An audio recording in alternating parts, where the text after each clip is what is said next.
Hey, Basic here. Today we're looking at the Kizer Shard.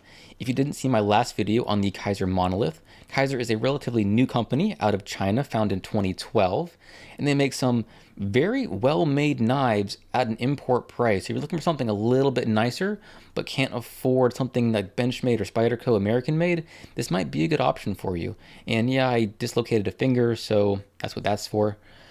This is a titanium frame lock. There is no flipper, but titanium front and back with a one-piece titanium milled clip, which I think looks just really, really cool. It is, however, a one-position clip, so you can't flip it to the other side or change it to tip-down carry. It is only tip-up carry. The blade is a flat ground. I'm not sure if that's sheepfoot or reverse Tonto. I can't keep track of it, but it's a flat ground S35 VN blade.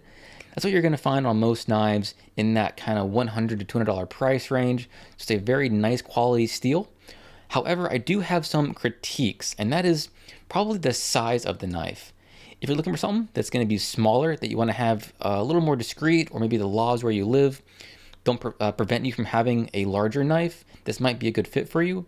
But I just find this knife to be a little bit too small, and I can't get a real good grip on it. These little jimpings here, love it. These are fantastic.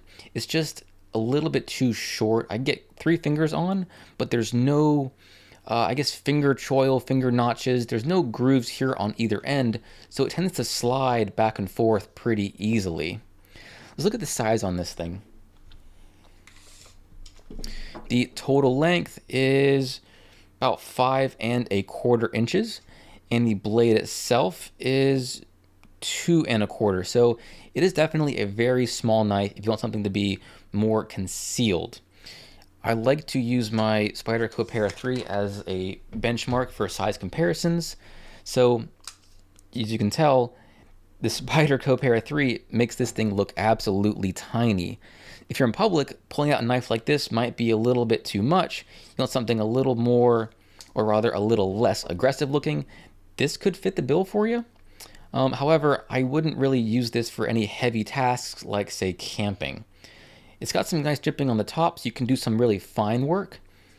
But anything that's larger, that requires you to put more force into it, I would be scared I would slip forward onto that blade. But for fine work, this is going to be fantastic. Let's look at the packaging real quick, because I thought it was pretty impressive. This is the same packaging that the monolith came in. It has this double folding mechanism, which has little magnets in it, so it clicks shut. You have a brochure with some instructions about the knife in there. I'm not going to look at that right now. And it has the little collector carrying case. I wouldn't store the knife in here in my pocket because this is simply too large. You don't need something quite that big, but it is a very nice little felted, very soft on the inside, pouch if you want to keep the knife as a collector's item. Weight-wise, get the trusty food scale out. All right, zero it. In grams, you're looking at 57 grams. If you didn't see the monolith video, the monolith was 77, so a fair bit lighter. In ounces, you're looking at just a hair over 2 ounces, which is, it's heavy for the size because it's full metal, but it's still a very light knife overall compared to a more of a full-size folder coming in at around just shy of 3½. So it's decent size, decent weight, good precision knife, probably not a hard use knife despite the premium steel on it. That just means you're not going to have to sharpen it very often. So I guess that is a win. In any case, thank you so much for watching and have a great day.